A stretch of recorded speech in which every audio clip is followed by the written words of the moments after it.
Bien, buenos días, jóvenes. Confírmenme si me escuchan. Recording in progress. Sí, buenos días. Bien.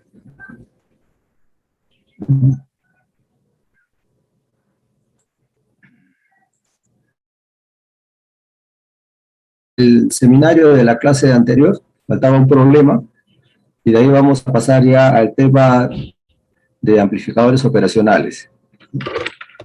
Bien.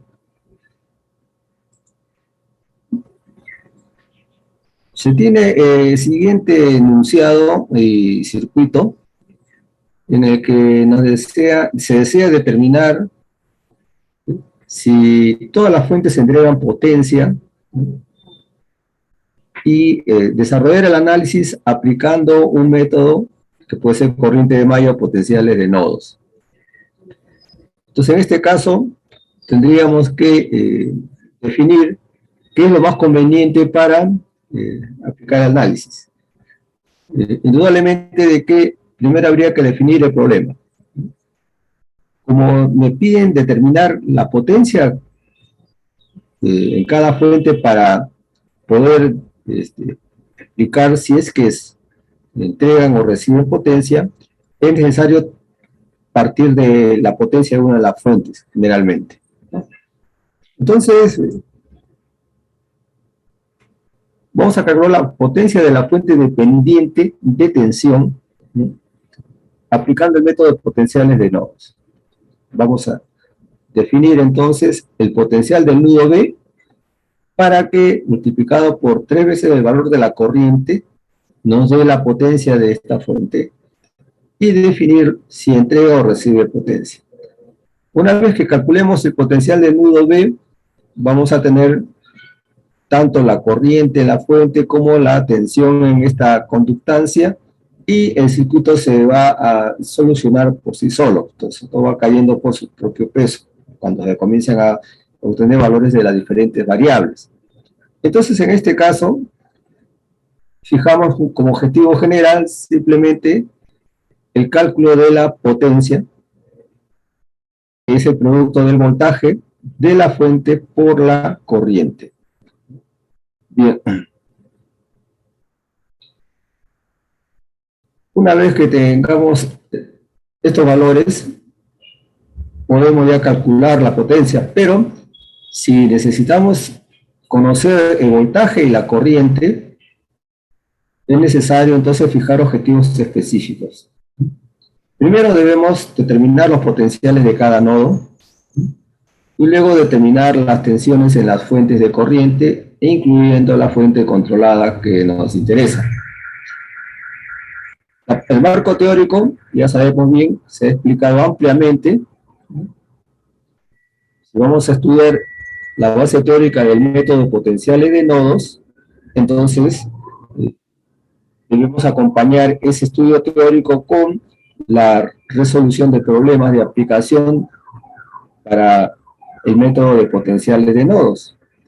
Una vez que tenemos esa revisión teórica, podemos nosotros pasar a analizar el circuito y definir cuál va a ser nuestro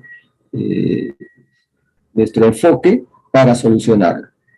Entonces, podemos describir básicamente ya el procedimiento a partir de ese enfoque. Primero definimos potenciales en cada nodo, se plantean las ecuaciones de restricción si las hubieran, y luego se comprueban las relaciones Mol-Ampere para cada ley, primera y segunda ley, ¿no? Bien, una vez que ya hemos definido lo que queremos hacer en este problema, pasamos a el desarrollo. ¿Puedo continuar con la lámina? Confirme, por favor. Bien. En este caso, entonces, desarrollo y cálculos. Miren, este circuito tiene una tensión de control que viene a ser el potencial del nudo B. La fuente controlada 3i de corriente tiene una variable de control que está en función del voltaje A. O sea, sería la variable de control I es igual a el potencial A numéricamente. porque la conductancia es 1. Entonces el voltaje del nudo A por conductancia me daría corriente, ¿no?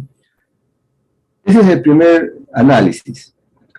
Entonces, nosotros podemos, considerando la teoría de las fuentes independientes, trabajar con un supernodo inclusive. Tendríamos un supernodo entre A y B. No interesa si la fuente es independiente o controlada. El supernodo se aplica simplemente cuando hay una fuente de tensión entre dos nodos y ninguno de ellos está conectado a tierra, ¿no? Ese es el principio teórico que nos ayuda a aplicar esa teoría. Bien, una vez que nosotros hemos determinado entonces las ecuaciones de restricción, cuando tenemos fuentes controladas, las ecuaciones de restricción son las relaciones entre la variable de control y la variable que estamos empleando para el método de solución. Por ejemplo, si yo aplico potenciales de nodos, entonces mi variable de control B es igual al potencial del nudo B. Mi variable de control I es igual al potencial de A por 1, o sea, el potencial A, ¿correcto? Entonces, de esa manera, cuando yo tenga que plantear mis ecuaciones de la primera ley de Kirchhoff por el método de nodos, ya puedo asociar la variable de control con el voltaje de nodos. Bien. El supernodo. Este supernodo tiene dos fuentes de corriente.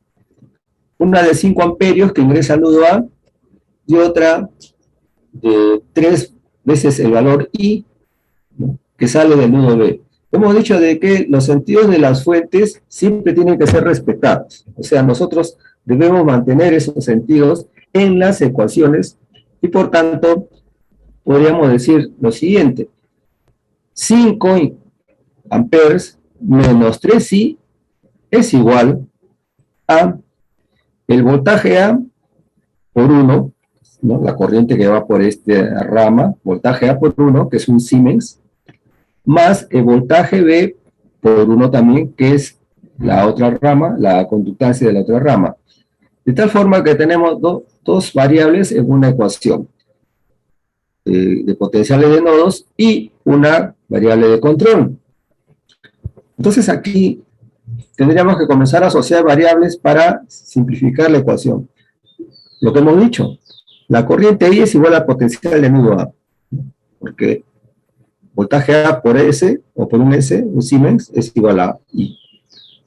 Esto quiere decir que tendríamos que el voltaje B es igual también al voltaje B de control, ¿no? Son dos ecuaciones de restricción que yo tengo que incluir en mis ecuaciones simultáneas. Una vez que tengo definidas estas variables, entonces vamos a trabajar también con el supernodo. El supernodo es una nueva ecuación de restricción, y en ella tenemos que el voltaje A menos el voltaje B es igual a 2 veces el voltaje de control. Pero como ya conocemos cuál es el voltaje de control, que es el voltaje B, entonces reemplazamos y obtenemos una nueva ecuación que es el voltaje A igual a 3 veces el voltaje B. Una nueva relación. Esta relación nos va a ayudar mucho para encontrar la solución de la expresión 1. Entonces 4 en 2, y por para asociar el voltaje A con el voltaje B, ¿no?, y reemplazamos 4 y 5 en 1, 4 y 5 en 1, y finalmente simplificamos y obtenemos los voltajes. El voltaje del nudo B, del nudo A y la corriente I. Esos potenciales están en función del potencial del nudo de tierra. Si yo modifico su ubicación, estos potenciales también van a variar. Pero sabemos bien de que las corrientes y las caídas de tensión en cada elemento se van a mantener constantes, o sea, no se van a ver afectadas por la ubicación del potencial de nudos, de referencia. Muy bien, con esto podemos ya nosotros hacer algunos cálculos. Por ejemplo, si aplicamos la primera ley de Kirchhoff en el nudo A, yo tendría que 5 es igual a el voltaje, a la corriente que va por la fuente más la corriente de control I. Esto quiere decir entonces que la corriente de la fuente sería de 3,846. ¿Por qué? Porque ya conozco I. El valor de I es 1.154 multiplicado por ese sí, ¿no? Le resto a 5 y tengo 3,846. Entonces, ya conozco la corriente que va por la fuente de 2 volts. Y con esa corriente yo puedo calcular ya la potencia de la fuente de 2 volts, ¿no? La potencia de la fuente controlada. También puedo calcular la potencia de la fuente de 5 amperios, puedo calcular la potencia de la fuente de 3i. Por ejemplo, para la fuente de 5 amperes,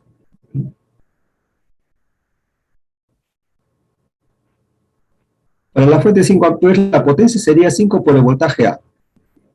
O sea, el voltaje A es positivo, que es igual a 1,15 volts. Por tanto, la potencia es suministrada a la red. La fuente de 5 amperes está entregando potencia. La potencia de fuente de 2B, o sea, la fuente de tensión con variable control B, es igual al voltaje de la fuente, que 2B es 2B, por la corriente que circula por ella, que es I sub F. Entonces tenemos 2 por el voltaje B, pero el voltaje B sabemos que es igual al voltaje del nudo B. Y la corriente I sub F ya la hemos calculado previamente, entonces tenemos que la potencia de esta fuente es positiva, o sea, está tomando potencia de la red. Su valor es 2,96 watts. Con respecto a la potencia de la fuente de 3i, la fuente de corriente controlada, sabemos que su potencia es el voltaje del nudo B por el valor de la corriente, que es 3i. Nuevamente reemplazamos valores y tenemos que también esta potencia es positiva, o sea, esta fuente controlada está recibiendo potencia de la red. Quiere decir entonces que las dos fuentes controladas reciben potencia, mientras que la fuente de corriente suministra potencia.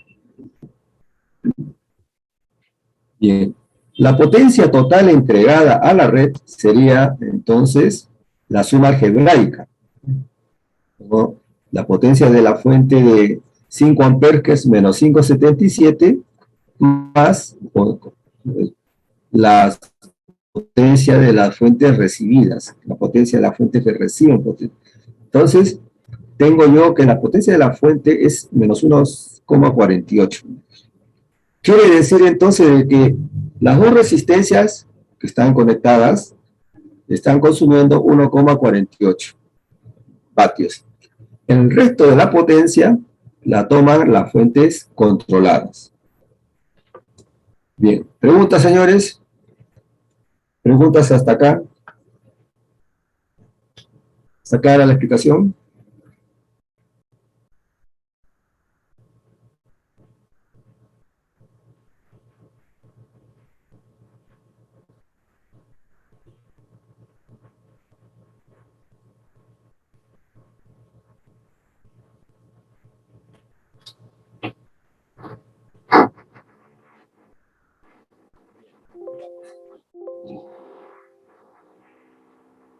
¿Sí? ¿Preguntas?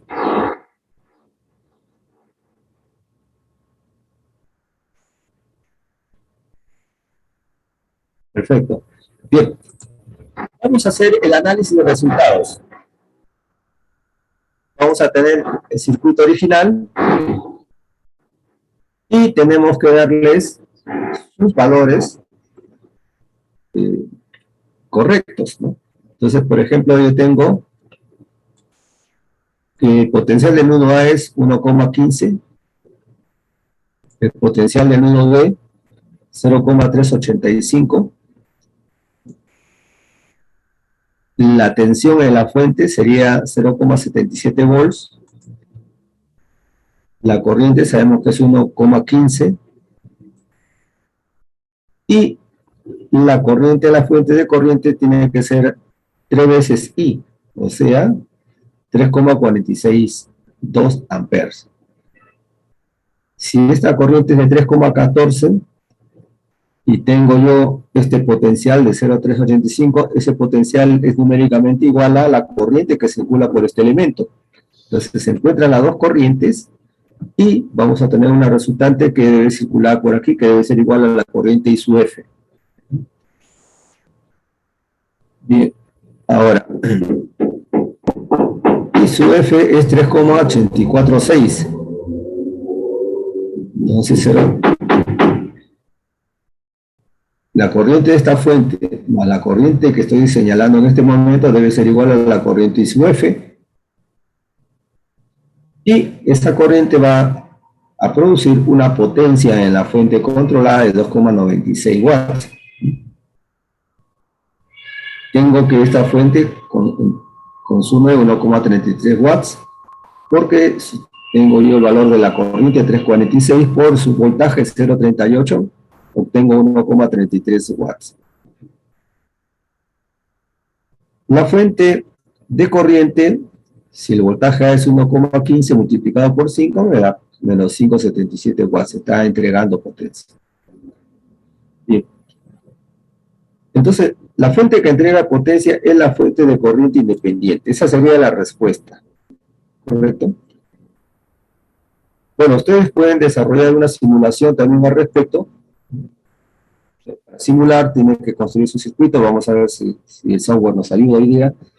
¿Puedo pasar a la siguiente lámina, la simulación? Confirme, por favor. Sí, bro. Bien. Muy bien.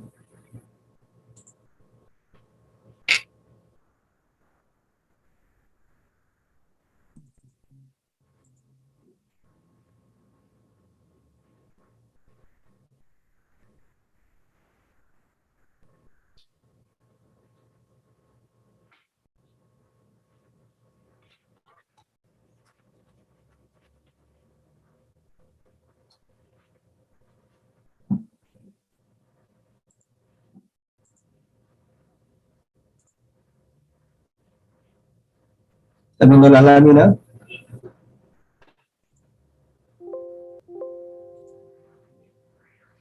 Bueno, se está presentando el circuito para la simulación. Vamos a ampliar un poquito. Tenemos la fuente de corriente de 5 amperes, se encuentra a la izquierda. El voltaje del nudo A, la resistencia. Y mucho cuidado cuando se tenga que modelar la fuente de tensión de corriente controladas, ¿no? Siempre este signo implica el valor de la fuente de tensión y estas polaridades indican la variable de control. Entonces, si tengo que la fuente está conectada en su polo positivo al nudo A y el negativo al nudo B, sería esta su modelo. Y la tensión, perdón, es el voltaje B, positivo en el nudo B y negativo en tierra. Por tanto, yo tendría que conectar el polo positivo a el nudo B y el negativo al nudo de tierra. Cuando trabajamos con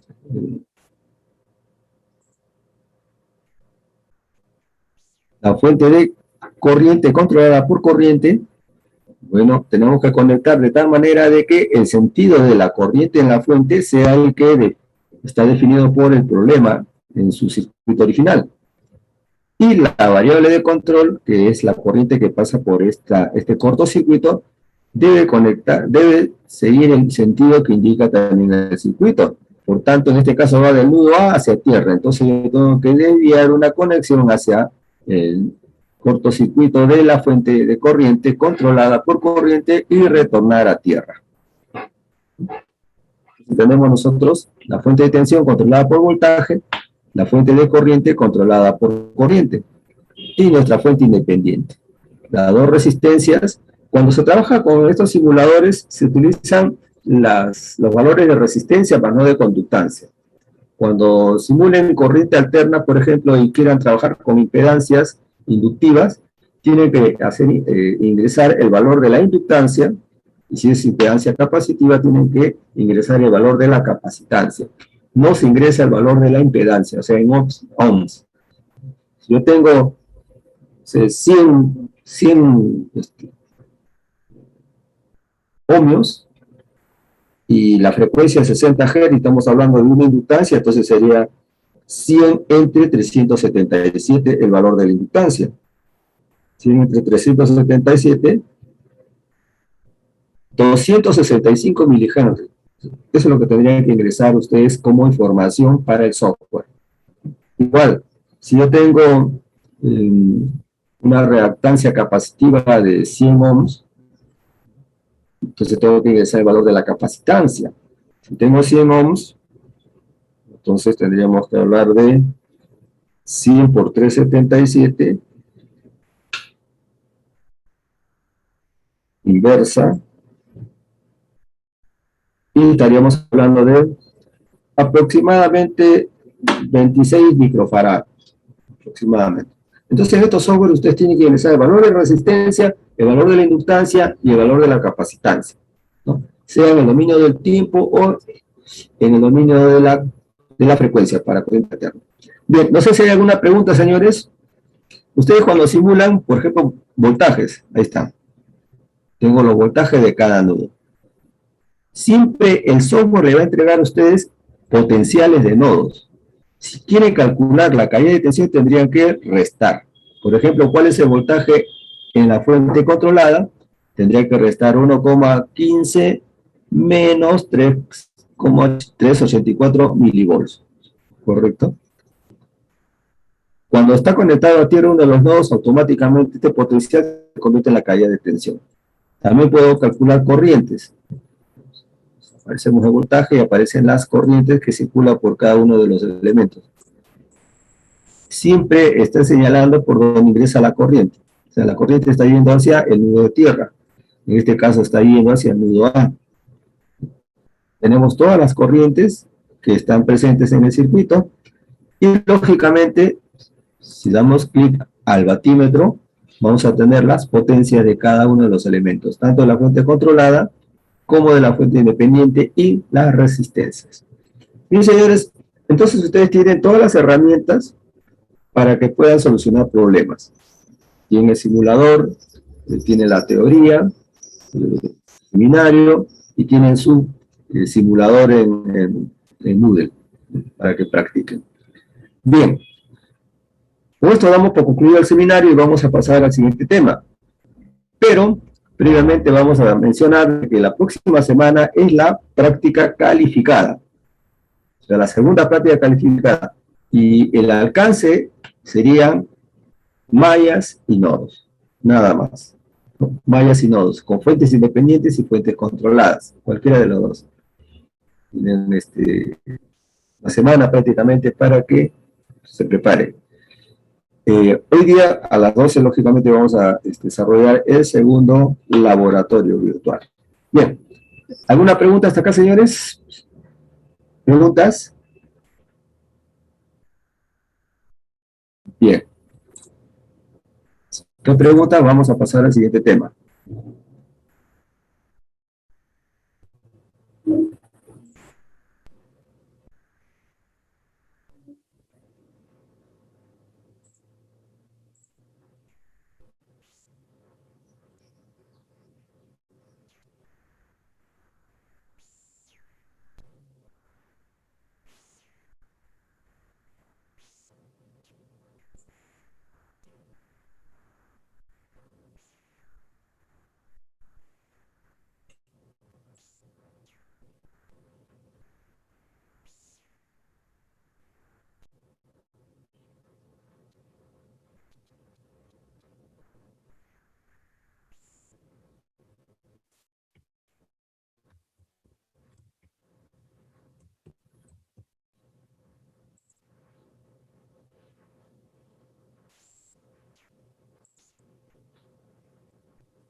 Bien, previamente vamos a pasar lista.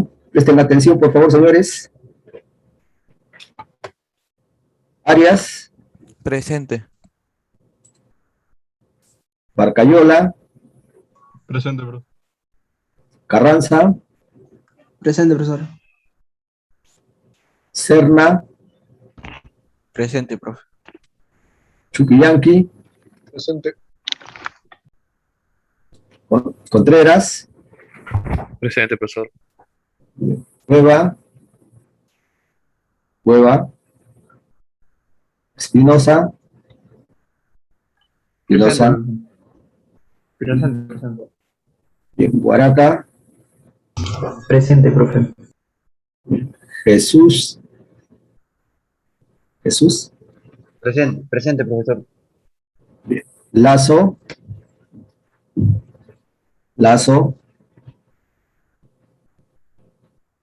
Lescano, Presente, profe.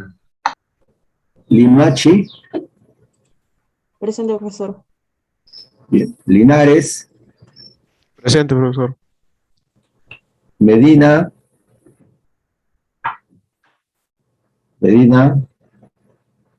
Palomino,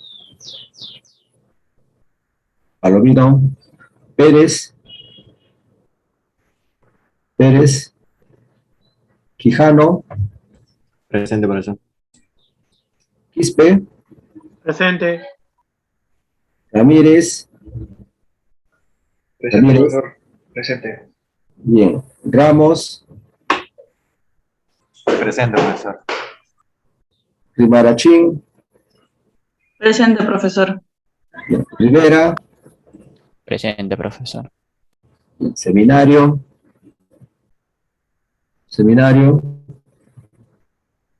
Simón, Presente. Presente. Tiburcio, Presente, profesor. bien, Torres, Trejo, Trujillo, Tume,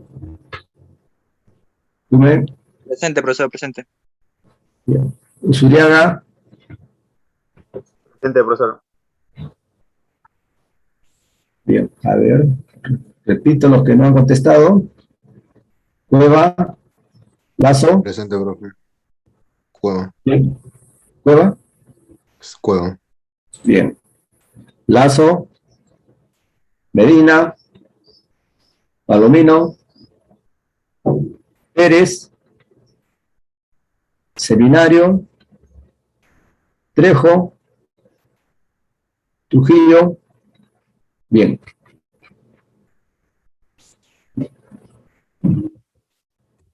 Profesor, disculpe. Medina, presente. Medina. Bien, ¿algún otro alumno? Yo, profesor Lazo. ¿Qué pasó? Lazo? Bien, ¿otro alumno?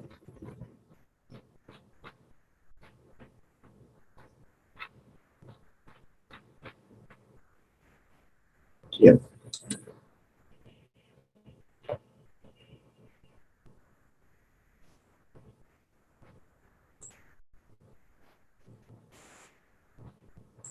Bien, vamos a estudiar entonces el amplificador operacional. Es un tema que tiene mucha importancia porque se aplica en los instrumentos de medición, básicamente, ¿no? La mayoría de los instrumentos digitales que se utilizan en la actualidad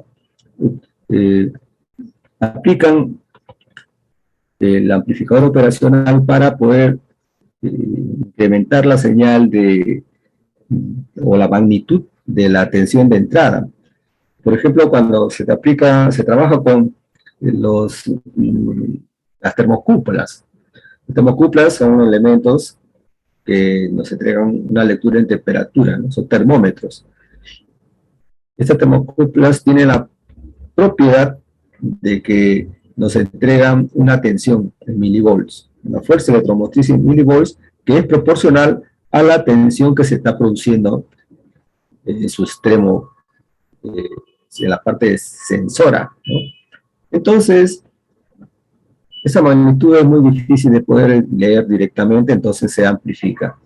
Se utiliza un amplificador operacional y se eleva esa tensión a una magnitud que puede estar en los milivolts o los volts, ¿no? Entonces, de esa manera se logra tomar una medida indirecta de la temperatura.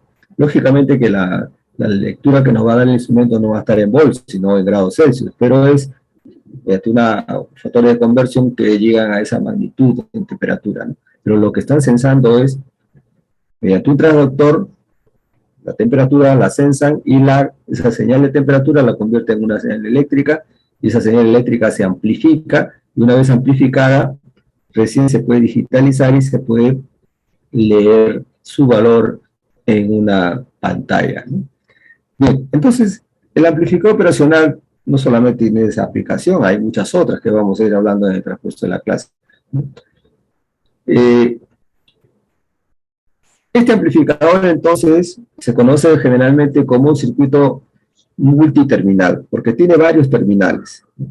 Y estos terminales son aquellos que nos sirven a nosotros para aplicar señales de tensión y para que el amplificador nos entregue también una señal de tensión. Y si hay un circuito cerrado en su terminal de salida, nos entrega una corriente. Bien, se denomina operacional porque cuando se plantean las ecuaciones, que generalmente son las de potenciales de nodos, vamos a tener nosotros una propiedad muy particular, de que siempre la respuesta es proporcional a una función matemática. Está relacionada, mejor dicho, con una función matemática. Por ejemplo, puede derivar, puede integrar, puede sumar voltajes, puede cambiar de signos, etc. Entonces, esa característica particular hace de que estos instrumentos se utiliza, por ejemplo, cuando yo quiero cambiar la forma de una señal. El circuito derivador, tengo una rampa, que es una señal que tiene una pendiente definida, que va creciendo con el tiempo, y le aplico a un amplificador operacional derivador, me va a entregar una señal de salida que es la derivada de esas señales pendientes, o sea, una línea recta, ¿no? O puede ser que el caso contrario, puede integrar la señal de salida. Eso lo vamos a ver más adelante en el tema de circuitos transitorios de primer orden. Pero bien, este amplificador, como todo elemento eléctrico, va a tener un símbolo, ¿no? O sea, su modelo circuital, ¿no?, es el que se muestra ahí. Pero esta representación no es la única, porque depende de cuál es la aplicación y qué tan minucioso quiere ser uno en el análisis de un circuito con amplificadores operacionales. Entonces hay dos modelos que se utilizan mucho: el modelo práctico o real y el modelo ideal. El modelo ideal se simboliza de la forma que se está presentando ahí. Tiene este símbolo, es un triángulo horizontal, en el que se van a identificar 5 terminales. El terminal 1, identificado con el signo negativo, el terminal 2 con el signo positivo, y un terminal que viene a ser que recibe una tensión de alimentación positiva y otro una tensión de alimentación negativa. El terminal 3 sería el terminal de salida. Al terminal 1 se le conoce como la entrada inversora, que se llama así porque cuando la tensión que predomina en la red y que justo se está aplicando al nodo inversor, produce una ganancia, o sea, una respuesta con signo cambiado. Le aplicó 5 volts y entrega el amplificador 1,5 volts, pero se entrega con un signo negativo. También tenemos la entrada inversora, que su comportamiento es muy similar al anterior que he mencionado, o sea, es identificada con el signo positivo, y cuando predomina la tensión en este terminal, la señal de salida es positiva. Tenemos 2 terminales adicionales, más uno de salida, es el terminal 3, ¿no?, por donde va a circular una corriente que va a depender de cómo esté conectado el amplificador a la red. Si es que el amplificador está conectado a un conjunto de elementos por donde va a circular corriente, entonces el amplificador entrega corriente. El amplificador entonces es una especie de fuente, ¿no? Fuente de tensión, ¿no? Entrega una corriente y esa fuente de tensión es generada internamente por la tensión de alimentación. Esta tensión B positiva y B negativa es el voltaje que recibe el amplificador para operar. Entonces, ese voltaje es el que va a definir cuál es la magnitud máxima que puede entregar el amplificador a la red. O sea, establece los límites de los valores de tensión que puede entregar este amplificador. Lo vamos a ver más adelante. Bien, entonces tenemos terminal positivo y terminal negativo de alimentación. Generalmente, estos terminales positivos y negativos no forman parte del circuito cuando se analiza su modelo real y práctico. No forma parte porque las corrientes que circulan por aquí son muy pequeñas. Pero si nosotros queremos hacer un examen minucioso de cómo la magnitud de las corrientes, vamos a obtener por aquí corrientes pequeñas. Cuando nosotros entonces modelamos el amplificador, vamos a utilizar un modelo en el que figuran estas tensiones positiva y negativa como fuentes de alimentación externas al amplificador, pero que no tienen nada que ver con el circuito en el donde está operando este amplificador. ¿Correcto? Son tensiones externas. En ese caso, el voltaje va a estar limitado por estos dos valores. El otro modelo es no utilizar esta fuente de alimentación. Entonces, cuando no se utiliza esta fuente de alimentación, nosotros tenemos que la tensión de salida que va a entregar el amplificador puede tomar cualquier magnitud. Entregar cualquier magnitud o no, o estar limitado, tiene un nombre, ¿no? Se llama saturación. Vamos a ver en un momento, ¿no? Entonces, estos amplificadores depende de cómo se modelan para poder nosotros hacer un análisis, ¿no? Bien, entonces en donde ustedes encuentren este símbolo, saben inmediatamente que es un amplificador ideal. También hay la representación real, que la vamos a ver a continuación, en el que se tiene que asociar su comportamiento a resistencias de entrada, salida y una fuente controlada. Bien, ¿puedo pasar a la siguiente lámina, señores? Confirmen. Sí, profe. Bien.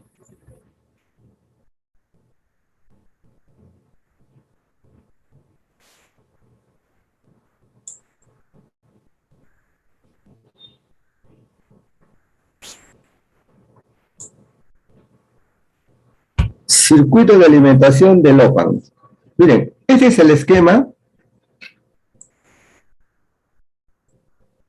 de un OPAN conectado a una red eléctrica. Vamos a tener el signo negativo y positivo que identifica sus terminales inversor y no inversor. También vamos a tener nosotros la fuente de tensión positivas y negativas, que son las que van a alimentar al amplificador. Estas fuentes están con líneas punteadas, los conductores de alimentación, porque estamos expresando de que tienen una fuente de alimentación externa, ¿no? Entonces, pero, si nosotros queremos analizar la primera ley de Kirchhoff en el amplificador operacional, podemos idealizar una superficie de control y aplicar la primera ley, suponiendo de que el OPAN es un nudo. Vamos a suponer que el OPAN es un nudo, entonces al aplicar la primera ley de Kirchhoff, se observa de que la corriente positiva y negativa se van a sumar a las otras tres corrientes para que se cumpla la primera ley de Kirchhoff. Cuando ustedes desarrollen problemas, van a encontrar de que muchas veces le va a faltar un valor de corriente para completar, para que se cumpla la primera ley de Kirchhoff. Y a veces uno entra en contradicción y dice, profesor, yo sumo las corrientes y me falta tantos amperes, no se cumple la primera ley de Kirchhoff. Sí se cumple, pero como estamos trabajando con los modelos en los cuales no se considera, en algunos casos, la alimentación positiva y negativa, esta corriente que sí existe se está obviando. Y eso hace de que cuando aplicamos la primera ley de Kirchhoff, entradas y salidas, no se cumple esta ley, pero no se cumple con valores muy pequeñitos, ¿no? Se puede asumir de que no es trascendente que estas dos corrientes se incluyan o no en el circuito porque son muy pequeñas. Entonces, este sería el circuito del amplificador. En la red eléctrica, en donde se va a conectar, tendríamos nosotros el terminal 1 y 2 y el terminal 3. Los otros dos terminales no se consideran dentro de la red eléctrica, pero sí existen porque están conectados externamente. Entonces, siempre el amplificador operacional tiene que trabajar con un nudo de referencia. O sea, si no hay nudo de referencia, no podemos nosotros definir voltajes en los terminales del amplificador. O sea, tenemos nuestro punto de tierra y a partir del punto de tierra podemos definir voltaje de entrada B1 o B2 y un voltaje de salida B sub 3 que normalmente se conoce como B sub 0. Vamos a tener una corriente 1, corriente 2 que ingresan al amplificador y una corriente sub 0 que puede ingresar o salir del amplificador. En este caso lo estamos modelando como que ingresa, pero podría salir también, depende de cómo esté conectada a la red. Y tenemos estas dos fuentes de alimentación que son las que van a producir la corriente de salida en función del potencial que recibe el amplificador, o sea, la diferencia de potenciales. En los terminales de entrada del amplificador hay un voltaje B sub I,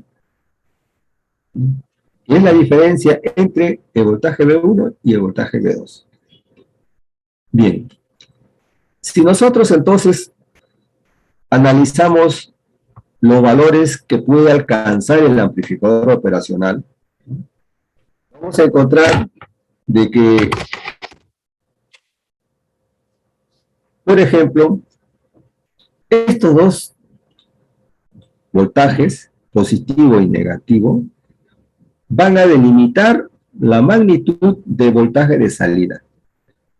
Quiere decir entonces de que el amplificador operacional, cuando se modela con estas dos tensiones, nosotros ya tenemos una restricción.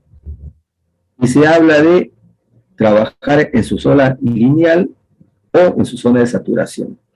Cuando no aparezcan estas dos tensiones, entonces ustedes pueden asumir de que el OPAMP no se satura y que siempre va a tener una respuesta de tensión, sea positiva o negativa.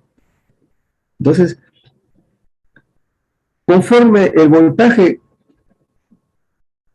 que se aplique vaya creciendo, B2 menos B1, por ejemplo, B2 menos B1 vaya creciendo, positiva o negativamente, ¿correcto? Depende de cuántos voltios tengamos.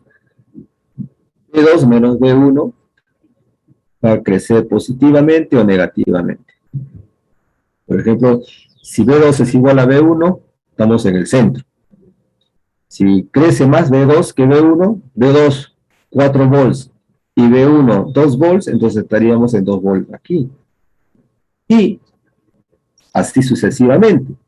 Podría darse el caso contrario, de que el voltaje 1 sea mayor que el voltaje 2. Por ejemplo, 6 volts y 2 volts. Entonces 2 menos 6 menos 4. Entonces estaríamos ubicados en el otro eje, negativo. Bien.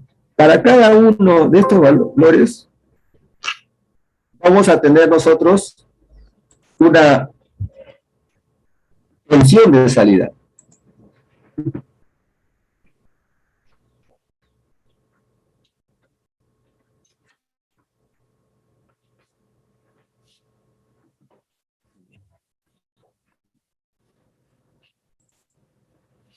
Vamos a tener una tensión de salida. Y esa tensión de salida va a ir creciendo proporcionalmente a la tensión de entrada, B sub I, ¿correcto? O sea, conforme crece este voltaje B sub I, la tensión de salida también crece en forma proporcional, sea positiva o sea negativa la tensión de entrada. Hasta que llega un valor máximo a partir del cual ya no crece. Se estanca el crecimiento y por más que yo siga incrementando el voltaje en sus terminales de entrada, este voltaje de salida se mantiene constante. Entonces se dice de que ha alcanzado su saturación el amplificador operacional.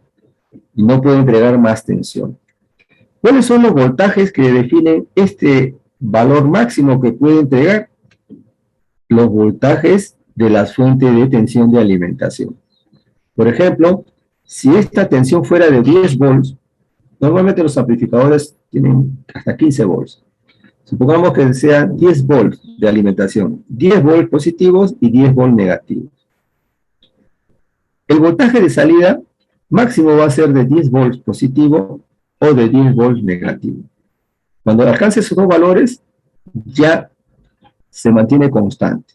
Si ustedes pueden incrementar el voltaje de salida a 15 volts, pero si tengo 10 volts como voltaje de las fuentes, entonces voy a tener siempre ese valor constante. Se dice que sea saturado. Mientras crece proporcionalmente, se dice que trabaja en su zona lineal. Cuando nosotros no especificamos estos voltajes de las fuentes de alimentación, entonces estamos asumiendo de que el amplificador tiene un comportamiento lineal siempre, no se va a saturar nunca. Es una consideración idealizada, ¿correcto? Estamos modelándolo como si fuera un elemento ideal, entonces este op-amp nunca se va a saturar, cosa que en la práctica no es así. Bien, entonces, si nosotros queremos definir algunas variables en este amplificador, diremos que el voltaje de salida, que es igual a voltaje V sub 0, es igual a un valor A multiplicado por la diferencia de tensiones en su entrada, que es V sub I, ¿no? A viene a ser la ganancia. O sea, A se conoce como la ganancia y es un valor muy alto, puede ser del orden de 10 a la quinta, 10 a la cuarta, normalmente es 10 a la quinta, ¿no? Entonces, el voltaje de salida va a ser proporcional a la ganancia. La ganancia alta, una pequeña variación de voltaje, me produce un voltaje de salida también alto, ¿no? Podemos entonces considerar la primera ley de Kirchhoff. Vamos a suponer de que se toman en cuenta las corrientes de las fuentes. Entonces tengo I sub 1 más I sub 2 más I sub 0, más I 0 positivo y I 0 negativo, y más la corriente I sub 0, todo igual a 0. Cuando trabajamos con un op-amp ideal, despreciamos estos dos valores de corriente. Cuando trabajamos con el op-amp en su zona lineal y con sus valores de tensión para limitar la tensión de salida, entonces sí consideramos estas corrientes, ¿no? Bien, ¿cómo se denomina cada corriente? A es una ganancia en lazo abierto. ¿Qué quiere decir esto? De que una cosa es la ganancia cuando no hay un elemento conectado a sus terminales de salida y otra cuando la tenemos conectada. O sea, se dice lazo abierto porque no hay una resistencia conectada en el nudo 3 contra tierra. Entonces, cuando se da esta condición del circuito, su ganancia es 10 a la quinta, por ejemplo. Pero si tuviéramos una resistencia conectada aquí, entonces la ganancia ya va a variar. Es el efecto de carga también, como le llamamos. Bien, tenemos el voltaje en terminal inversor, el voltaje en terminal no inversor, el voltaje en terminal de salida, V sub 0, y la corriente en el terminal inversor, en el no inversor, y la corriente en el terminal de salida, y lógicamente las dos corrientes de alimentación positiva y negativa. Bien, la corriente en el terminal de salida va a depender de cómo se está configurando la red. Podría ser que la corriente ingrese al op-amp o que salga del op-amp, por si acaso. Eso ya tenemos que evaluarlo en un circuito eléctrico cuando se está haciendo el análisis. ¿Cuál es el método que se emplea para solucionar estos circuitos? Siempre la primera ley de Kirchhoff. Es el método usual, ¿no? No se aplica mucho a la segunda ley, solamente la primera ley. Ahora, ¿cómo modelamos este amplificador? Porque hemos mencionado de que existe un modelo ideal y un modelo real. Veamos a continuación eso. ¿Puedo pasar a la siguiente lámina, señores?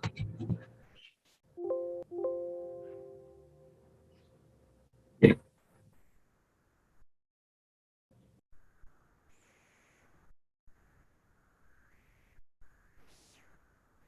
El primer modelo que vamos a estudiar es el modelo real. En el curso lo aplicamos muy poco, lo van a ver más adelante en los cursos de especialidad, pero vamos a mencionarlos y vamos a hacer la comparación con el modelo ideal. El modelo real de un op-amp es el que se muestra en la lámina. Miren. Tenemos nosotros los terminales 1 y 2. El orden, o sea, que esté ubicado en la posición superior o inferior, el polo positivo y negativo, no cambia en nada en las ecuaciones que uno se va a plantear, por si acaso. En el op-amp real, normalmente se considera al polo positivo, o sea, al terminal no inversor, en la parte superior de la lámina, y el no inversor en la parte inferior, en el op-amp real. En el op-amp ideal es a la inversa. Bien, cualquiera sea, inclusive podría considerar negativo en la parte superior y positivo en la parte inferior, no hay problema, pero eso no quiere decir que voy a cambiar yo la tensión que recibe la fuente controlada, porque este voltaje que vamos a ver en este momento es el voltaje de control de la fuente de tensión controlada por voltaje del amplificador en su modelo real. El amplificador en su modelo real se representa por dos resistencias, una que se conoce como la resistencia de entrada y otra como la resistencia de salida. Además, la resistencia de salida está conectada en serie con una fuente de tensión controlada por voltaje, o sea, una fuente dependiente, cuya ganancia es A, 10 a la quinta, generalmente hemos dicho, y cuya variable de control es el voltaje de entrada al amplificador operacional. 2 es el nudo positivo, 1 es el nudo negativo, eso es por convención, eso no se puede cambiar. Como tenemos una conexión a tierra porque necesitamos un punto de referencia, entonces la resistencia de salida en serie con la fuente se conectan necesariamente a ese nudo de referencia. Y el otro terminal viene a ser el nodo 3, o sea, el terminal de salida. Entonces yo tengo ya un circuito para la tensión de salida. Para la alimentación vamos a tener una resistencia R sub I de entrada. Esta resistencia de entrada es la que va a reflejar un voltaje en sus terminales que va a depender de la tensión 2 y de la tensión 1. ¿Correcto? Este voltaje es el que produce la tensión en la fuente controlada. Establece que la resistencia de entrada es un valor muy alto. Siempre es muy alto. Puede ser 10 kiloohms, 15 megaohms, o sea, valores de resistencia altísimos que hacen de que la corriente aquí sea muy pequeña. Mientras que la resistencia de salida, el lazo abierto,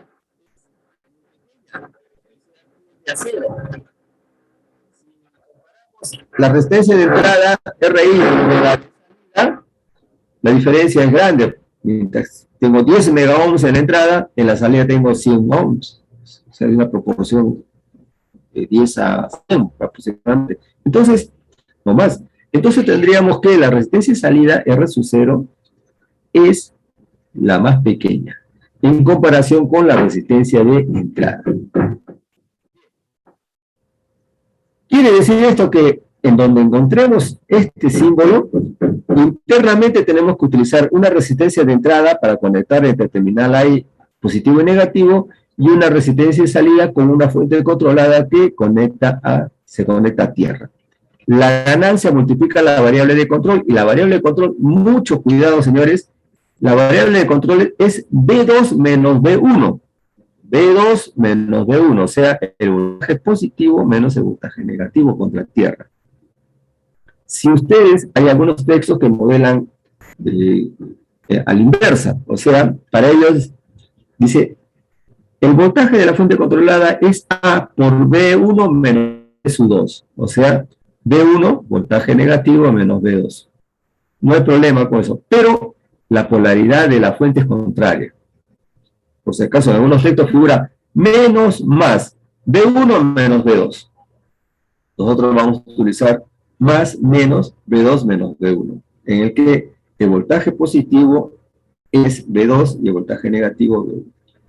Bien, entonces, la resistencia de salida no nula, casi cero. La ganancia, valor muy alto. Hay muchos OPAMs. Ustedes en los simuladores van a tener que elegir algún amplificador operacional, pero pueden utilizar el OPAM MUA 741, es el más común. Y este OPAM, cuando se tiene que modelar, porque ustedes tienen dos opciones cuando van a hacer simulaciones, o toman ya el modelo, en el símbolo lo conectan y le tienen que aplicar sus 15, 14 volts positivos o negativos. Ya el OPAM internamente tiene esta estructura. Pero, si ustedes quisieran modelar, tomando en cuenta los valores típicos de un OPAM MUA 741, entonces tendrían que considerar que la resistencia de entrada es 2 ohms y la de salida es la ganancia 10 a la quinta y la de salida 75 ohms. Estos valores son los que caracterizan al OPAM MUA 741. Bien, ahora, hay que hacer un comentario aparte.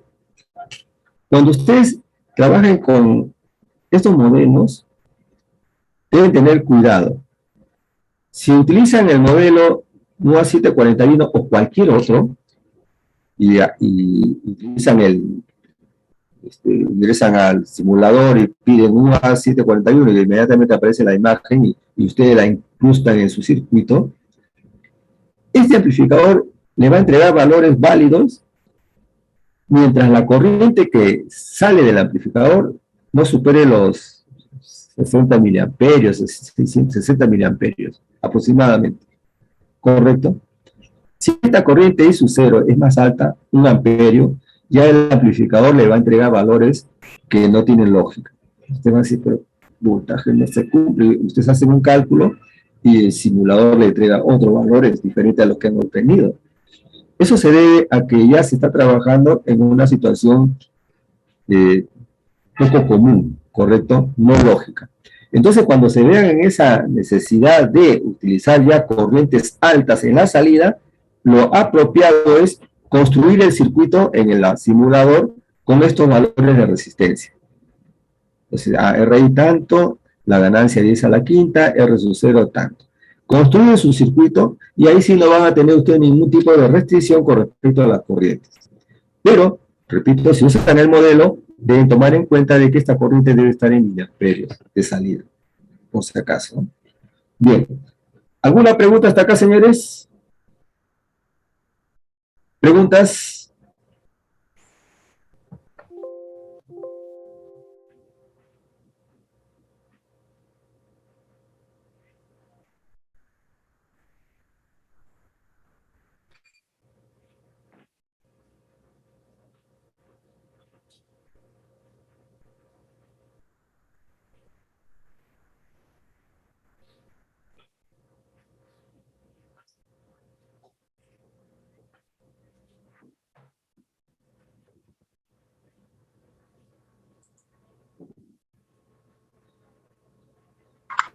Profesor, Diga.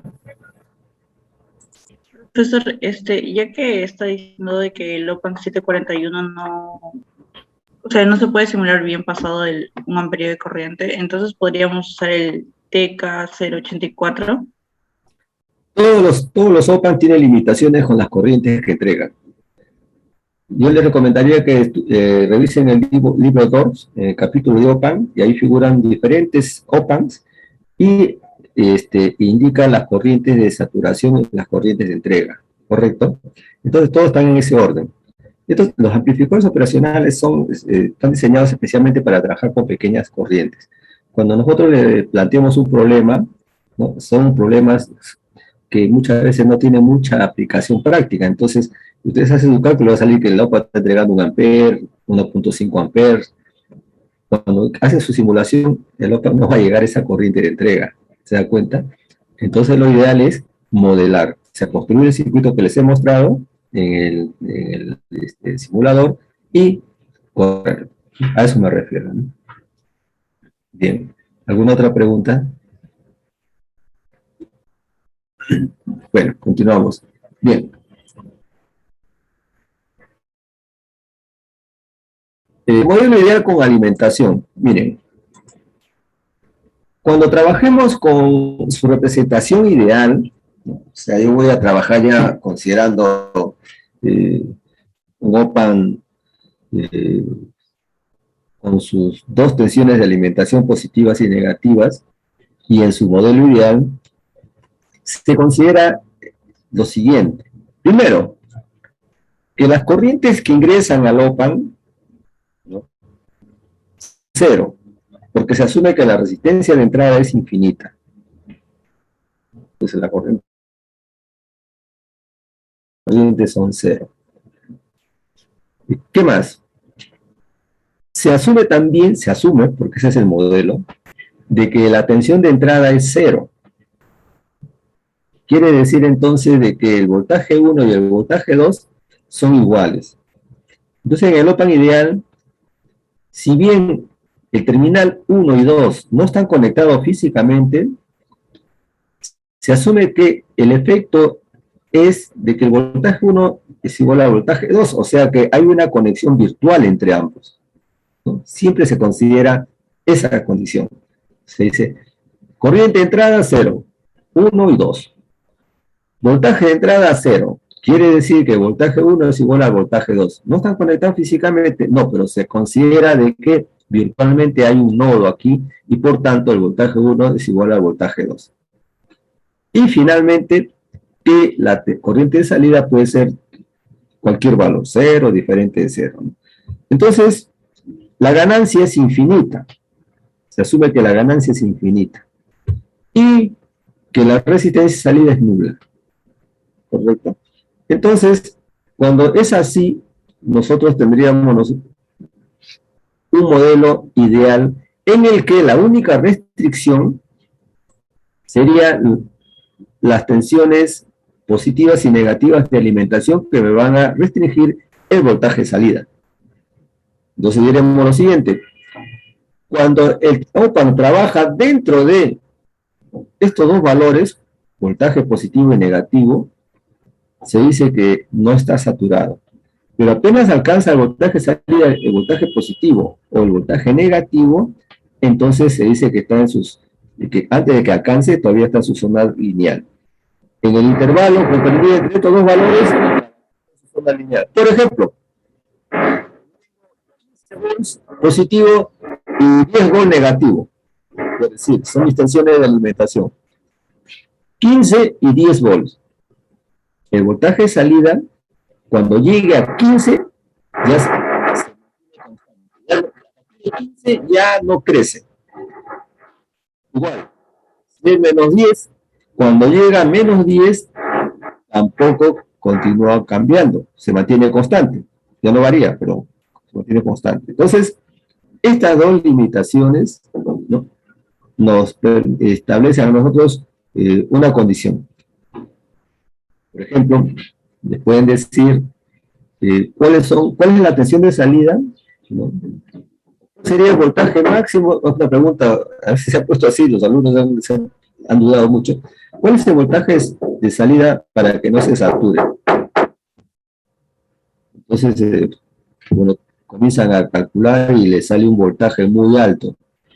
Usted tiene que decir, el voltaje de salida es el voltaje positivo o negativo, no puede entregar más tensión, ¿correcto? Entonces, cuando hay en el modelo esta señal de las dos tensiones, ustedes automáticamente saben de que este voltaje de salida está limitado. Ustedes hacen su solución, plantean su solución, resuelven el circuito y les sale un valor que está comprendido entre estos dos valores, es correcto. Por ejemplo, 10 y 10, bueno, lo tengo 5. La respuesta sería voltaje de salida igual a 5.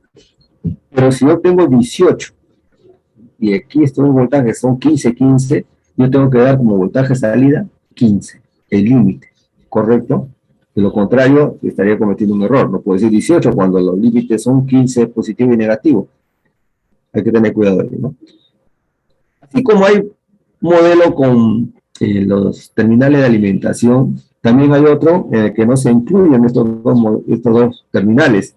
Y en ellos ya nosotros, como hemos dicho, podemos trabajar sin restricciones.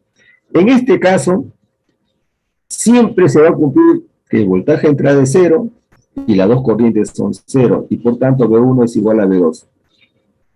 Entonces, con ese principio nosotros podemos analizar cualquier circuito y ayudarnos a la hora de identificar los terminales. Porque miren, por ejemplo, si el voltaje 2 estuviera conectado a tierra, el voltaje 2 estuviera conectado a tierra, el voltaje 1 sería 0.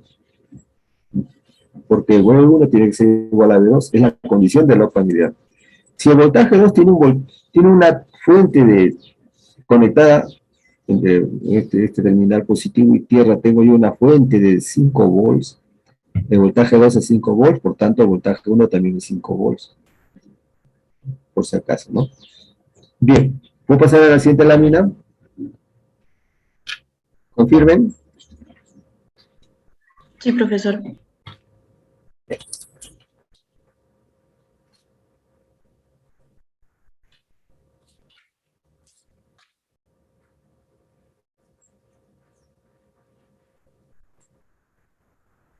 Modelo ideal con referencia común. Miren, este es el otro modelo de op-amp que usualmente utilizamos en el curso. Miren, no figuran las tensiones de alimentación. La resistencia de entrada siempre será infinita. O sea, la corriente 1 y 2, 0. La ganancia infinita. La resistencia de salida será 0 y lógicamente vamos a tener que V sub I al ser igual a 0, el voltaje 1 y el voltaje 2 también son iguales, o sea, hay un nodo virtual. Pero no tenemos ninguna restricción. Quiere decir de que estamos asumiendo de que el op-amp está trabajando permanentemente en su zona lineal. El voltaje de salida puede crecer positivo o negativamente sin limitaciones algunas. En cambio, si tuviéramos nosotros el caso anterior, tendríamos que analizar cuál sería la condición para máximo voltaje o mínimo voltaje, dependiendo de los niveles de tensión de alimentación. Esos son los dos modelos. Entonces, cuando en un examen ustedes tengan este circuito, ya saben de que se está asumiendo de que trabaja en su zona lineal siempre. Pero si se le coloca una tensión positiva y negativa, entonces ya tienen una restricción. Por ejemplo, le podrían decir, ¿cuál es el valor de la resistencia que debo conectar en la salida para que el op-amp no se sature? ¿Cuál sería el valor máximo de resistencia para que el op-amp no se sature? Quiere decir usted, entonces, que este voltaje de salida ya depende de las tensiones de alimentación. Entonces, a partir de ese voltaje de alimentación, calculan la corriente y la resistencia y lógicamente ya tienen la respuesta. O sea, hay que tener mucho cuidado cuando se piden ese tipo de evaluaciones. Bien, ¿puedo pasar a la siguiente lámina, señores?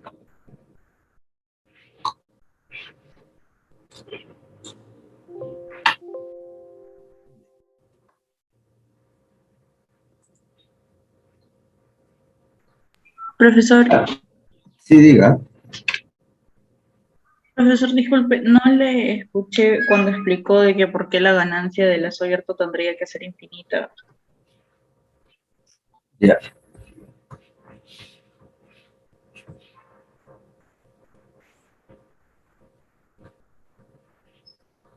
Ya, miren, cuando nosotros tenemos tensión de alimentación positiva o negativa, el op-amp ya tiene una tensión de salida restringida.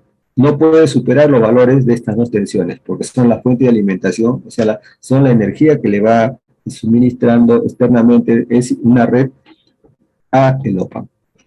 Quiere decir entonces de que mi voltaje o bien llega a ser igual al voltaje positivo o bien al voltaje negativo. Por más que yo aumente el voltaje en la entrada, ya el op-amp no va a superar estos valores límites. Se dice que se encuentra saturado. Entonces, cuando modelamos al op-amp ideal, estamos asumiendo de que la corriente 1 y corriente 2 son 0 y que el voltaje de entrada también es 0. Es un módulo ideal. Cuando figuren las dos tensiones de alimentación, se entiende que el op-amp ideal está trabajando en una zona lineal y que no puede entregar más tensión que la que le definen estos dos valores de su fuente de alimentación, ¿no? Pero si no figuran, significa que estamos considerando de que el OPAN trabaja linealmente para cualquier tensión que pueda recibir. O sea, no hay una restricción. Por eso que en estos dos modelos que estoy presentando, dice, el modelo con alimentación se comporta en una zona lineal mientras su voltaje de salida esté dentro de estos dos valores. Y el otro OPAN, cuando no tiene alimentación, se asume de que el voltaje de salida crece indefinidamente, puede tener cualquier valor. ¿Por qué es importante esto? Porque cuando nosotros tengamos que solucionar circuitos y tenemos estas limitaciones, estos dos valores no van a actuar como fuente de alimentación a la red, simplemente son dos valores referenciales. Entonces yo voy a plantear mis ecuaciones y voy a encontrar el voltaje de salida 20 volts. Pero si yo tengo que este voltaje 15 y otro menos 15, yo no puedo decir que es 20. Tengo que decir, no señor, su voltaje de salida es el mayor, positivo, si es que el voltaje es positivo. O si es negativo, tendría que indicar ese valor ahí. Pero cuando no figuran estas dos tensiones, yo, cualquier valor que obtenga yo en el cálculo que voy a desarrollar, lo doy como válido. O sea, mi voltaje de salida es ese valor. ¿Por qué? Porque no hay restricción. Eso es lo que le está explicando. No sé si se ha comprendido.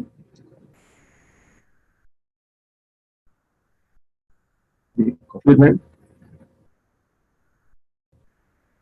Profesor, entonces en la gráfica anterior, cuando A es infinito, el cero actuaría como que un punto de discontinuidad, ¿no? Entre menos infinito y más infinito, ¿sí? ¿El cero? Sí, mostré una gráfica donde había una saturación y luego un comportamiento lineal y luego otra saturación.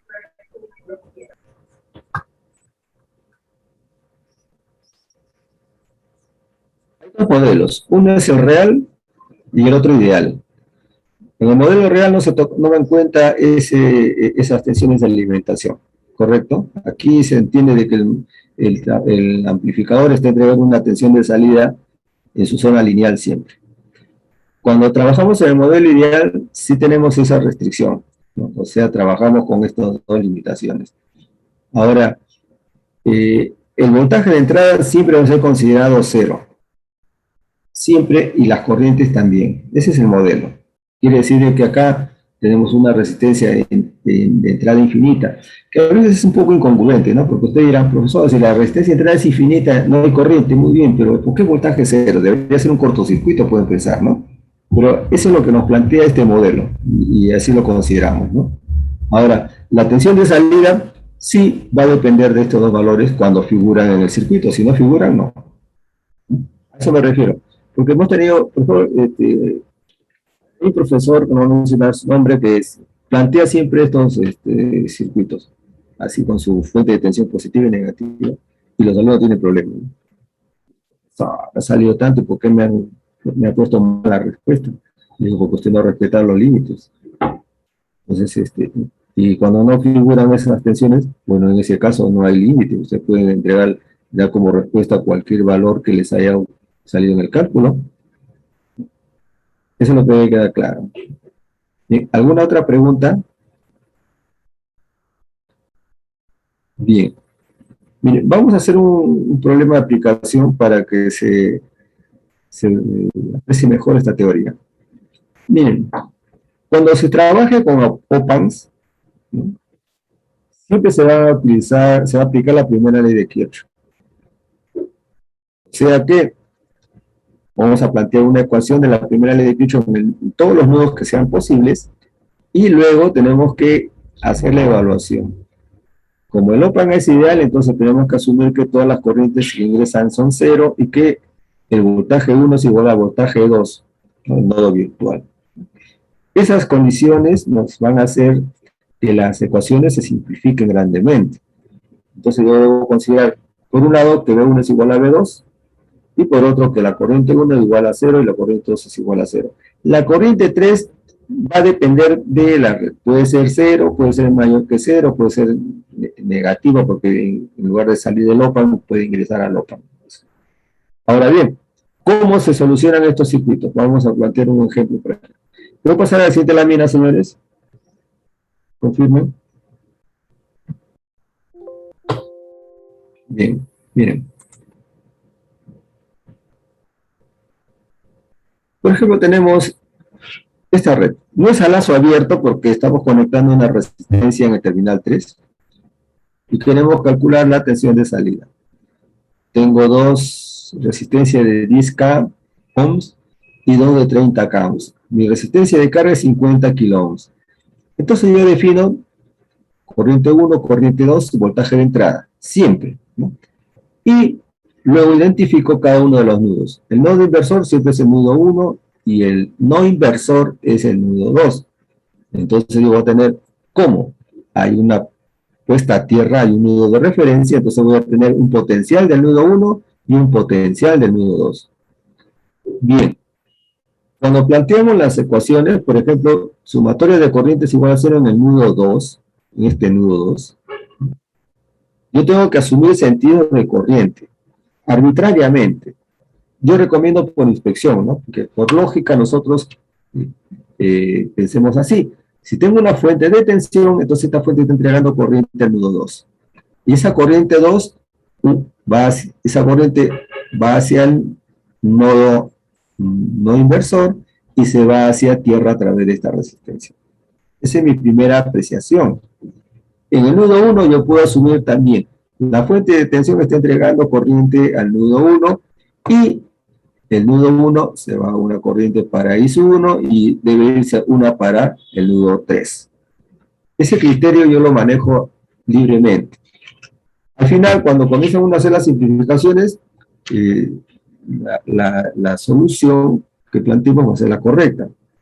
Podría haber asumido al contrario también, que sale del nudo 1 hacia la fuente, también puedo plantearle, y luego cuando se hacen las evaluaciones, se reacomoda la ecuación. En este caso, por ejemplo, sumatoria de corrientes igual a 0 en el nudo 2. En este nudo vamos a plantear la primera ley de Kirchhoff. Entonces, establecemos sentidos de corriente. Siempre hay que establecer nuestro sentido de corriente, lo que les acabo de mencionar. Bueno, suponemos que una corriente va hacia la fuente 8 y otra se va hacia tierra a través de la resistencia 30K, y finalmente la corriente 2 que siempre la tenemos que presentar en el esquema, así sea 0, para orientarnos a plantear las ecuaciones. Entonces, la primera ecuación, como estoy asumiendo de que la corriente sale del nudo, sería B2 menos 8 sobre 10K, es la corriente que va por esta resistencia, más voltaje entre 30K, voltaje 2 entre 30K, la corriente que va hacia tierra, y más la corriente 2, todo igual a 0. O sea, esa es la ecuación en este primer nodo. Bueno, por OPAN ideal, que tenemos que hacer la evaluación siempre en cada ecuación, debemos considerar que el voltaje 2 es igual al voltaje 1. O sea, este voltaje 1 es igual al voltaje 2. No está conectado físicamente, pero hemos dicho que por OPAN ideal hay un nodo virtual. Entonces, este potencial B1 es igual al potencial B2. Y además, que la corriente 1 y la corriente 2 son 0. Si nosotros reemplazamos en la expresión 1, entonces B2 es 1. B1, entonces B1 menos 8, B2, B1 sobre 30, y la corriente 2, 0. Todo igual a 0. De esta expresión yo ya tengo el valor de B1. También podría haber calculado el voltaje B2, pero vamos por partes. Entonces, B1 son 6 volts. Ahora, yo podría analizar también el nudo 1. ¿Qué dice el nudo 1? Yo asumo, por un lado, que todas mis corrientes salen. Y su 1 ya está definido. Siempre hemos dicho que tiene que ingresar al OPAN, ese es el modelo, siempre. Entonces, en el nudo número 1, yo debo definir los sentidos de las otras corrientes. Por ejemplo, la corriente que va a la izquierda sería voltaje 1 menos 5 volts sobre 10K. Esta es la primera corriente. Más B1 menos B3, pero B3 que sería el voltaje de este nudo, es igual al voltaje de salida. Entonces, V1 menos voltaje de salida sobre 30K, es la corriente que va por esta rama, más la corriente I1, todo igual a 0. Nuevamente, tenemos que evaluar al OPAMP ideal. En este caso, la corriente 1 es 0, el voltaje 1 es igual al voltaje 2, pero en este caso, como ya está planteado V1, reemplazamos su valor que ya lo hemos calculado, y tendríamos nosotros el voltaje de salida de esta expresión, directamente 9 volts. Quiere decir entonces de que este voltaje en los terminales de salida son 9 volts, y yo con ese voltaje podría calcular la corriente que circula por 50 kiloohms, ¿no? 9 entre 50 kiloohms sería la corriente que circula por esta resistencia. Si tengo el voltaje de salida y tengo el voltaje 1, entonces voltaje de salida es 9 volts y el voltaje 1 es 6 volts, significa de que hay una caída de tensión de 3 volts en esta resistencia. Por tanto, la corriente sería 3 entre 30 kiloohms. Si tengo la corriente que va por esta rama, tengo la corriente que va por la resistencia de salida y puedo calcular la corriente que está inyectando el OPAMP al circuito. Bien, ahora, preguntas. Este es el procedimiento que se da para calcular tensiones y corrientes.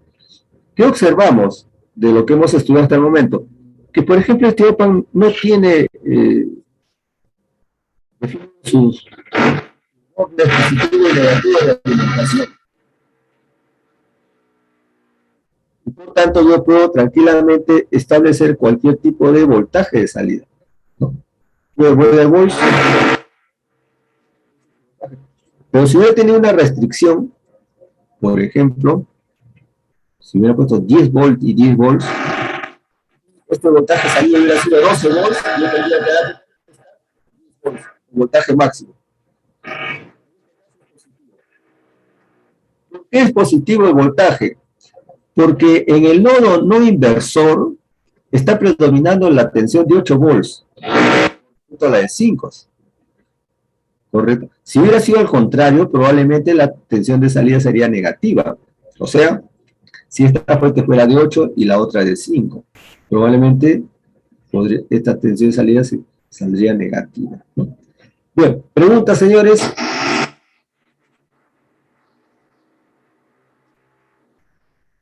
¿Preguntas? Bien, continuamos.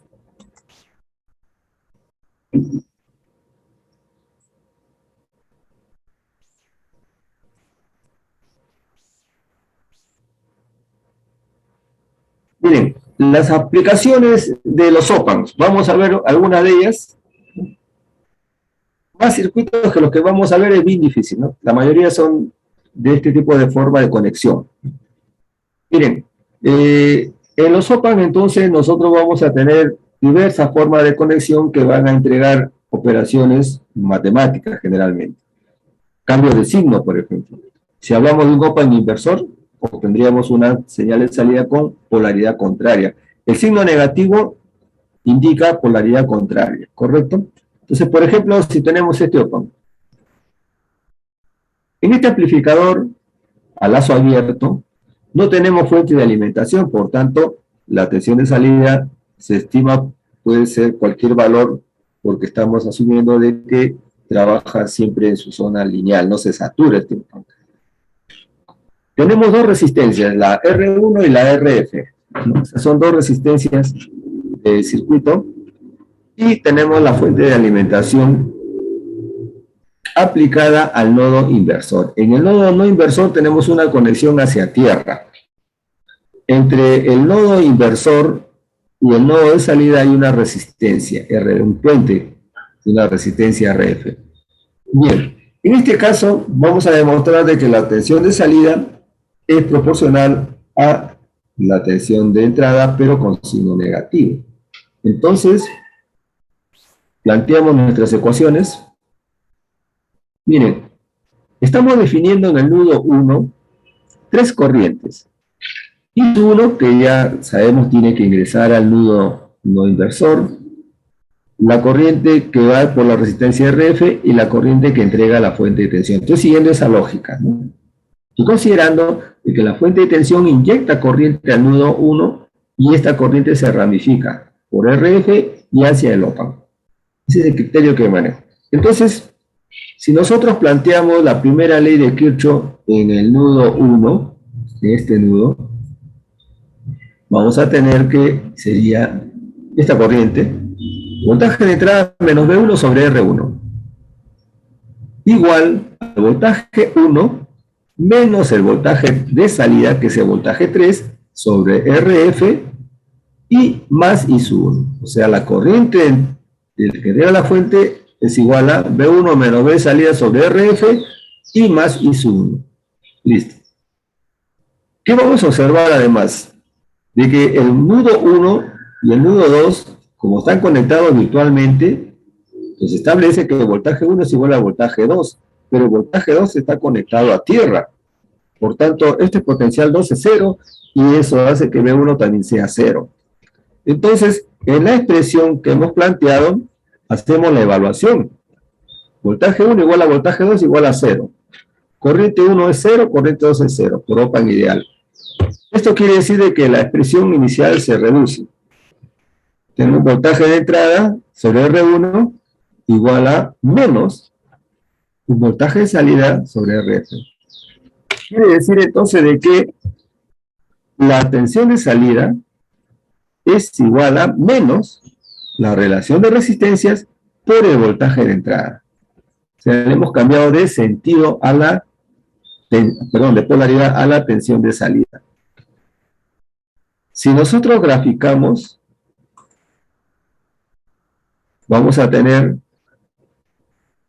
que, mientras que el voltaje de entrada es un valor, por ejemplo, 5 volts, la señal de salida tendría un valor proporcional, pero negativo. Por ejemplo, si ambas resistencias son iguales, vamos a suponer que RF es igual a R1. Entonces tendría que el voltaje de salida es igual a menos el voltaje de entrada.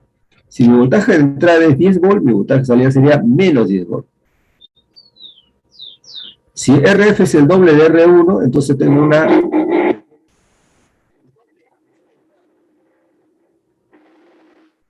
pero con signo negativo.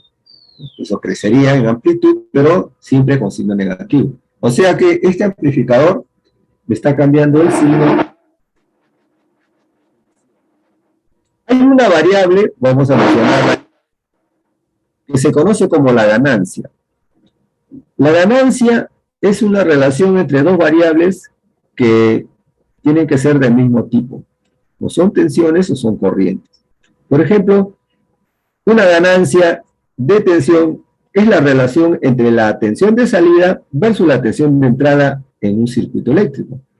En este caso, por ejemplo, si yo hablara de ganancia, tendría que considerar que es igual a voltaje de salida entre voltaje de entrada. O sea, de esta expresión que hemos hallado, la ganancia sería voltaje de salida entre voltaje de entrada, o sea, a menos RF R1.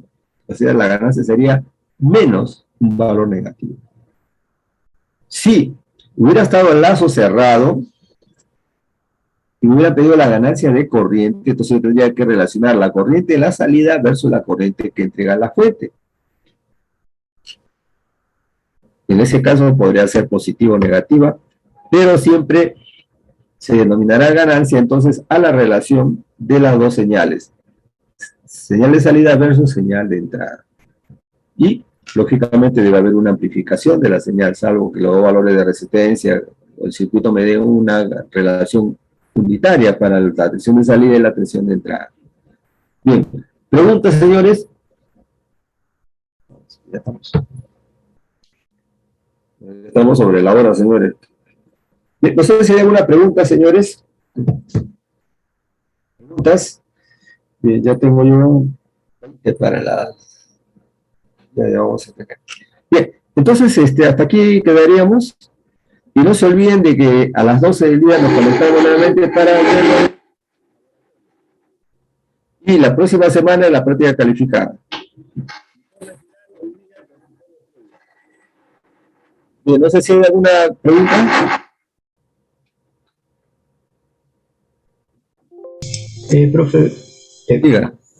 Yo tengo una pregunta, pero es respecto al uso del simulador y al momento de tomar medidas. Si la podría consultar ahora. ¿El simulador Tinkercad? Sí, Tinkercad. O sea, el uso del potenciómetro, más que todo. A ver, ¿quiere verlo ahorita? ¿Listo?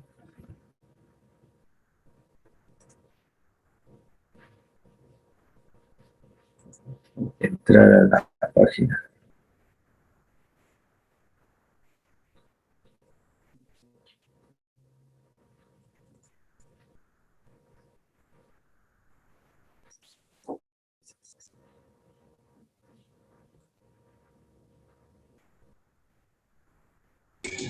Profe, si no, yo le comparto y... Ah, ya, a ver. A ver. La voy a dejar de...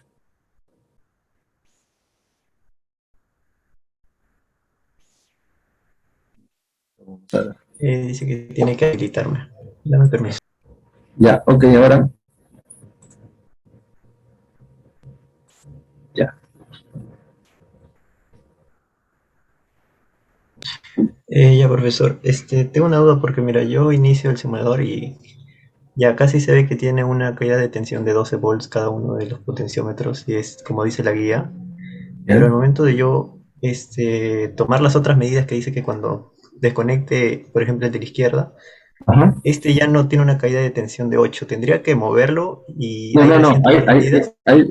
no, ustedes, ya, ahí no va, mire, ustedes van a tener dos fuentes de tensión, una fuente de tensión de la izquierda, ¿de cuántos voltios es? De 12, Sí, de 12. y la otra es de 8, ¿cierto? Superposición, desconectan la fuente de 12 y mantienen la de 8, ¿correcto? O sea, mantienen la de 8, tienen que regularla a 8. Esta la regula 8 de nuevo. Claro, regulan 8, sí, a 8. Y esta está desconectada, 8. Y ahí calculan ustedes las variables. Correcto, están calculando el efecto de la fuente de 8. Luego, desconectan la fuente de 8, ¿no? Abres el interruptor de la derecha, prende la de la izquierda, cierra la de la izquierda, regulas a 12. Y regulo a 12, un poquito más. Ahí está, listo. Ahí tomas un 12. Ya. Ya, ahora sí, esa era mi duda más que todo. Tiene que mantener constante las dos tensiones, porque es superposición. Es como si estuvieran trabajando simultáneamente. Los efectos se tienen que dar para las tensiones del circuito original, ¿cierto? 12 y 8. Siempre se produce una caída, entonces yo levanto 8 para mantener la tensión constante, ¿no? Ya. Ok. Ya, perfecto. ¿Alguna otra? No, de nada. ¿Alguna otra pregunta? Ya. Entonces, señores, nos estamos conectando a las 12 en punto. Ya, descansen un rato. Gracias.